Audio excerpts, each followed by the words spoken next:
புனித வாரம் புதன். முதல் வாசகம். நிந்தனை செய்வோருக்கும் காரி உமிழ்வோருக்கும் என் முகத்தை மறைக்கவில்லை.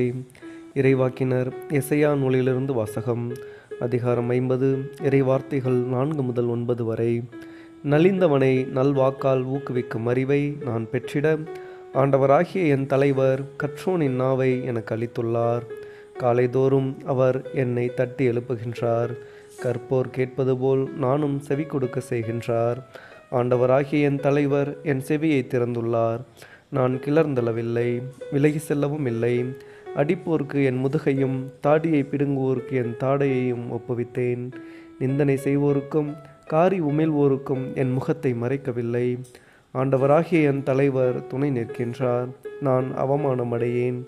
என் முகத்தை கற்பாறையாக்கி கொண்டேன். இழிநிலையை நான் அடைவதில்லை என்றறிவேன். நான் குற்றமற்றவன் என எனக்கு தீர்ப்பு வழங்குபவர் அருகில் உள்ளார். என்னோடு வழக்காடுபவன் எவன்? நாம் இருவரும் எதிரெதிரே நிற்போம். என் மீது குற்றம் சாட்டுபவன் எவன்? அவன் என்னை நெருங்கட்டும். இதோ ஆண்டவராகிய என் தலைவர் எனக்கு துணை நிற்கின்றார். நான் குற்றவாளி என தீர்ப்பிட யாரால் இயலும்? ஆண்டவரின் அருள்வாக்கு. இறைவா, உமக்கு நன்றி. பதில் உரை பாடல். பல்லவி. கடவுளே, உமது பேரன்பின் பெருக்கினால் எனக்கு பதில் மொழி தாரும். ஏனெனில் உம் பொருட்டே நான் இழிவை ஏற்றேன். வெட்கக்கேடு என் முகத்தை மூடிவிட்டது. என் சகோதரருக்கு வேற்று மனிதன் ஆனேன். என் தாயின் பிள்ளைகளுக்கு அயலான் ஆனேன். உமது இல்லத்தின் மீது எனக்குண்டான ஆர்வம் என்னை எரித்து விட்டது. உம்மை பழித்து பேசினவர்களின் பழி சொற்கள் என் மீது விழுந்தன. பல்லவி.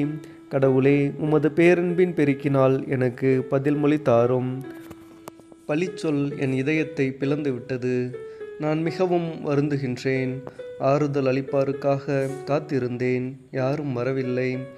தேற்றிடுவோருக்காக தேடி நின்றேன், யாரையும் காணவில்லை. அவர்கள் என் உணவில் நஞ்சை கலந்து கொடுத்தார்கள். என் தாகத்துக்கு காடியை குடிக்க கொடுத்தார்கள். பல்லவி. கடவுளே, உமது பேரன்பின் பெருக்கினால் எனக்கு பதில் மொழி தாரும். கடவுளின் பெயரை நான் பாடி புகழ்வேன். அவருக்கு நன்றி செலுத்தி அவரை மாட்சிமைப்படுத்துவேன். எளியோர் இதை கண்டு மகிழ்ச்சி அடைவார்கள். கடவுளை நாடி தேடுகிறவர்களே, உங்கள் உள்ளம் ஊக்கம் அடைவதாக. ஆண்டவர் ஏழைகளின் விண்ணப்பத்திற்கு செவிசாய்க்கின்றார். சிறைப்பட்ட தம் மக்களை அவர் புறக்கணிப்பதில்லை. பல்லவி. கடவுளே, உமது பேரன்பின் பெருக்கினால் எனக்கு பதில் மொழி தாரும். நற்செய்திக்கு முன் வசனம்.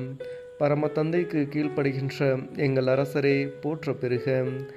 அடிக்க கொண்டு போகும் சாந்தமான செம்மறி போல் நீர் சிலுவையில் அறையப்பட கொண்டு செல்லப்படுகிறீர். நற்செய்தி வாசகம். மானிட மகன் தம்மை பற்றி மறைநூலில் எழுதியுள்ளபடியே போகிறார். ஆனால் ஐயோ, அவரை காட்டி கொடுக்கிறவனுக்கு கேடு.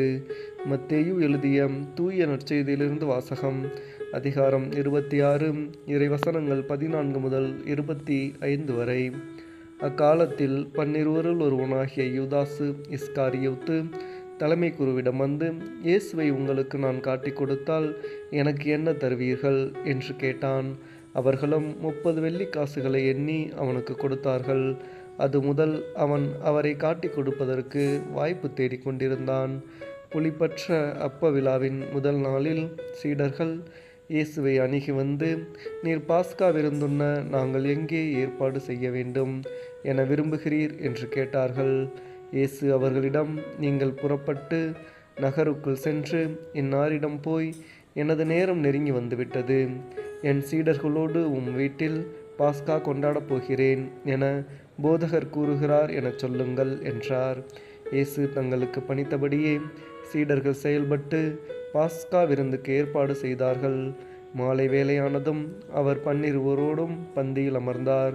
அவர்கள் உண்டு கொண்டிருந்த பொழுது அவர், உங்களுள் ஒருவன் என்னை காட்டி கொடுப்பான் என உறுதியாக உங்களுக்கு சொல்கிறேன் என்றார். அப்போது அவர்கள் மிகவும் வருத்தமுற்றவர்களாய், ஆண்டவரே, அது நானோ என ஒவ்வொருவரும் அவரிடம் கேட்கத் தொடங்கினார்கள். அதற்கு அவர், என்னுடன் பாத்திரத்தில் தொட்டு உண்பவனே என்னை காட்டி கொடுப்பான். மானிட மகன் தம்மை பற்றி மறைநூலில் எழுதியுள்ளபடியே போகிறார். ஆனால் ஐயோ, அவரை காட்டி கொடுக்கிறவனுக்கு கேடு.